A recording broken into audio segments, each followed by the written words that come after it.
Her message came at 8:47 p.m. Stuck at office party, sleeping at colleagues. Don't wait up, heart. I stared at it for 12 seconds, counted them. The heart bothered me most. It was too casual, too deliberate. I typed back, "Perfect timing. I'm not alone tonight either." Then I put my phone face down on the table. Her mother was cutting roast beef beside me. Her sister laughed at something I didn't hear. The smell of wine and rosemary filled the house.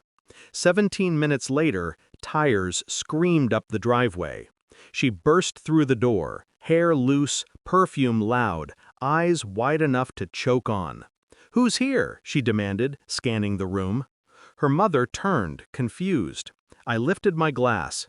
"Family dinner," I said. "You remember your family, don't you?" Her face drained. Her mother's knife froze halfway through the meat. "Sit down," I told her quietly. She didn't move. So I tilted my head, studying her the way a surgeon studies an X-ray before cutting. "So," I asked, my voice even, "which colleague's house were you stuck at tonight?" The silence was clean, surgical. It started 2 months ago. Late nights, unanswered calls, perfume that didn't belong to her skin. She was careful, painfully careful. Deleted messages, muted notifications. A new password she said was for work. I didn't ask questions. I just watched. When she laughed at her phone, I memorized the rhythm. The 3 short bursts: private, intimate, guilty. One night, as she showered, her phone lit up. A message, a name I didn't recognize. Daniel. The preview read, "Same room as last time? Can't stop thinking about it." My thumb hovered above the screen. Then I turned it face down again. That's how you destroy trust quietly, by pretending you still have it. She came out of the shower humming, kissed my neck, asked if I'd eaten. I said yes. She didn't notice the way I didn't blink. I started collecting moments instead of evidence. I noted how she turned her phone screen away when she typed, how she took longer showers on Thursdays, the night she claimed to work late. I installed nothing, hired no one. I didn't need proof yet. I needed pattern. When she said, "The team's doing happy hour," I checked the calendar, the same date she'd claimed before.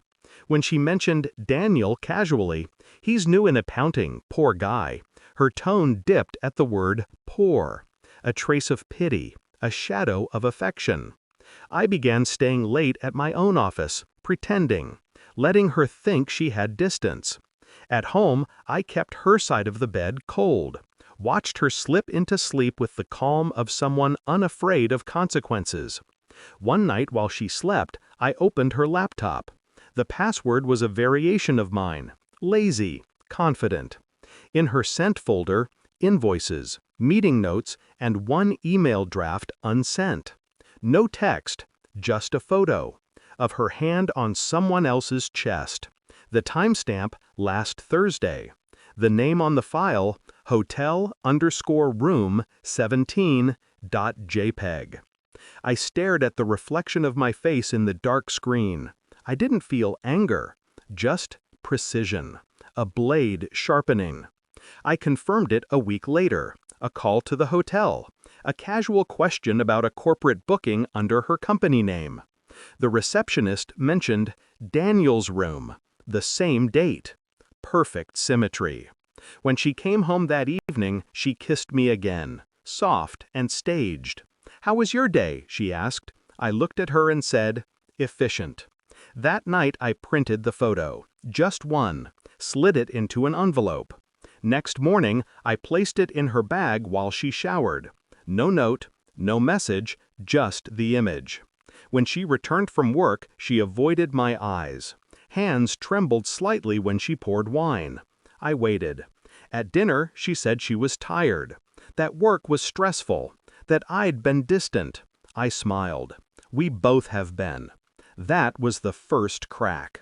So tonight, when she texted me her alibi, I decided to end the theater.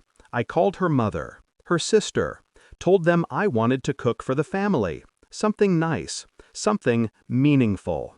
We ate slowly, laughed politely. Every tick of the clock was a countdown. Then her message arrived, and I replied.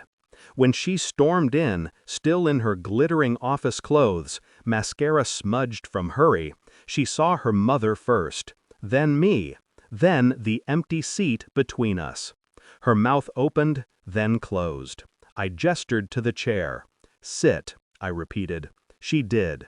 Finally. Her mother's voice was tight. "What's going on?" I looked at my wife. "Tell her," I said. Nothing. So I leaned forward, folded my hands, and asked again, softly, coldly, "Which colleague's house were you planning to sleep at tonight?" Her sister gasped before she did. The truth arrived soundlessly between them. She broke first. Eyes filled, lips trembled. "It's not what you think." I nodded once. "You're right. It's worse."